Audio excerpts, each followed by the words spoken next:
Hello everyone, आज मैं आपको सी प्रोग्रामिंग के थ्रू एक ऐसा प्रोग्राम सिखाने वाला हूं जिसमें क्या होगा, आप एक रेंज इनपुट करोगे। जैसे मैंने यहाँ पे डाल के रखा है 20, तो इंटर इन रेंज में 20, तो 20 एक रेंज के हिसाब से मैंने डाला। अब वो आउटपुट दिखाएगा क्या, उस रेंज के अंदर 1 से 20 के अंदर जितने भी ऑड नंबर से वो लेफ्ट साइड में दिखाएंगे, और जो इवन नंबर से विद इन 1 to 20 वो राइट साइड में दिखाएंगे। दैट मीन्स जो भी रेंज आप डाल रहे हो 1 से लेकर उस रेंज के अंदर जितने भी नेचुरल नंबर्स है, उस नेचुरल नंबर्स को हमें सेपरेट करना है। जो भी ऑड होगा लेफ्ट साइड और इवन होगा राइट साइड। तो चलिए समझते हैं इस प्रोग्राम को।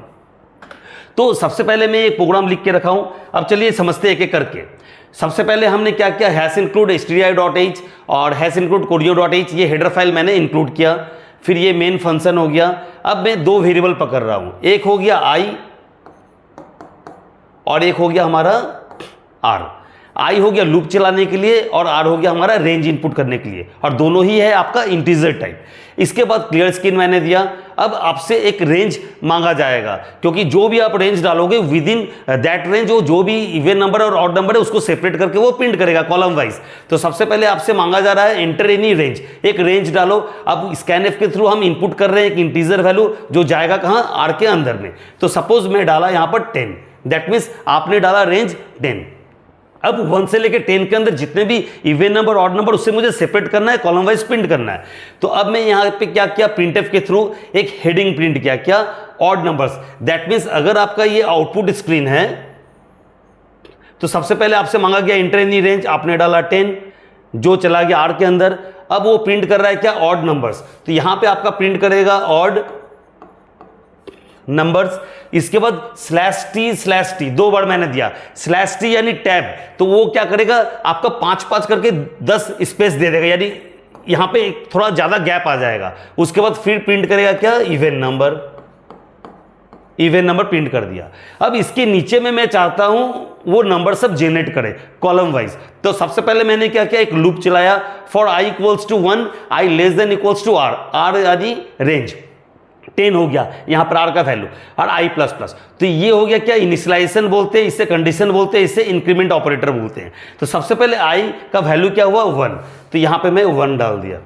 और ये 1 से लेकर r तक क्यों किया, क्योंकि मैंने रेंज डाला r यानी 10। तो 1 से 10 के अंदर जितने भी नंबर से उससे मुझे सेपरेट करना है। तो i का वैल्यू मेरा 1 हुआ, तो 1 मैंने लिख दिया यहां पे। अब ये 1 क्या करेगा, कंपेयर करेगा r को, i <= r यानी 1 क्या <= r है। r का वैल्यू हमने क्या डाला था, 10।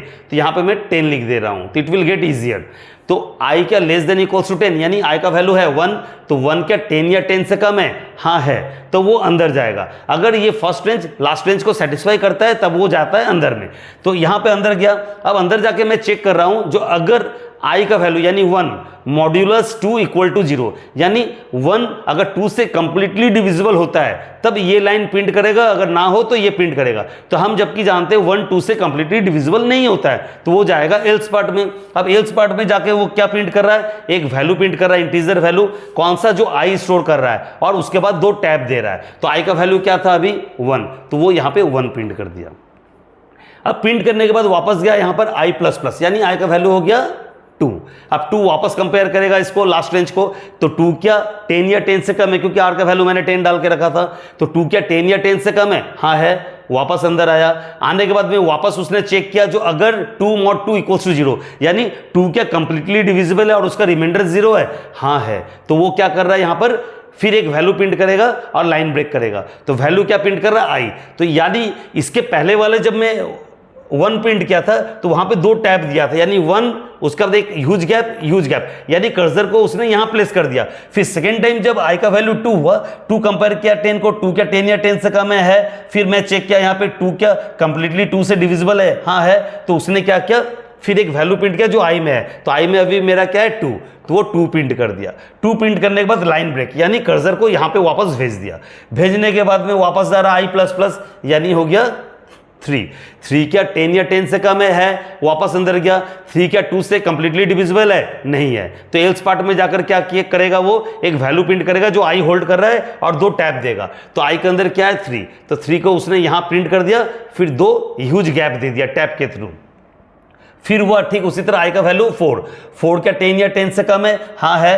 वापस अंदर आया, 4 क्या 2 से कंप्लीटली डिविजिबल है? हाँ है। तो उसने क्या किया, फिर एक वैल्यू प्रिंट किया जो आई होल्ड कर रहा है और लाइन ब्रेक कर दिया। तो आई के अंदर क्या है 4, तो यहाँ पे वो 4 प्रिंट कर दिया, फिर लाइन ब्रेक कर दिया। तो इसी तरह से वो रिपीटेड वे में अप टू 10 तक जाएगा। दैट मीन्स हमारा जो भी आउटपुट है वो कैसा दिखेगा, 1 2 3 4 5, फिर टैब, फिर 6 आ जाएगा यहाँ, फिर लाइन ब्रेक, फिर हो गया 7, फिर टैब, फिर हो गया 8, फिर लाइन ब्रेक, फिर यहाँ पे हो जाएगा 9, फिर टैब, फिर हो जाएगा 10, फिर लाइन ब्रेक यहाँ पर। तो जबकि मैंने 10 दिया तो आउटपुट मेरा इस तरह का दिखेगा। ठीक उसी तरह से रेंज अगर आप 20 देते हो तो 20 तक प्रिंट करेगा। तो चलिए इसका आउटपुट हम एक बार रन करके देख लेते हैं। ऑल्ट F9 से कंपाइल, अब कंट्रोल F9 से रन। तो ये देखिए रेंज में अगर 10 दे रहा हूं तो क्या हो रहा है, आउटपुट हमारा ऑड नंबर्स में 1 3 5 7 9 और इवन नंबर के नीचे 2 4 6 8 10। अब मैं वापस में इसको रन कर रहा हूं, अब रेंज में 20 कर दिया। तो देखिए ये ला, तो था ना बड़ा मजेदार। तो इसी तरह का इन्फॉर्मेटिव वीडियो आपको और भी इजी तरीके से सीखना है तो मेरे चैनल को लाइक और सब्सक्राइब जरूर से जरूर कीजिए।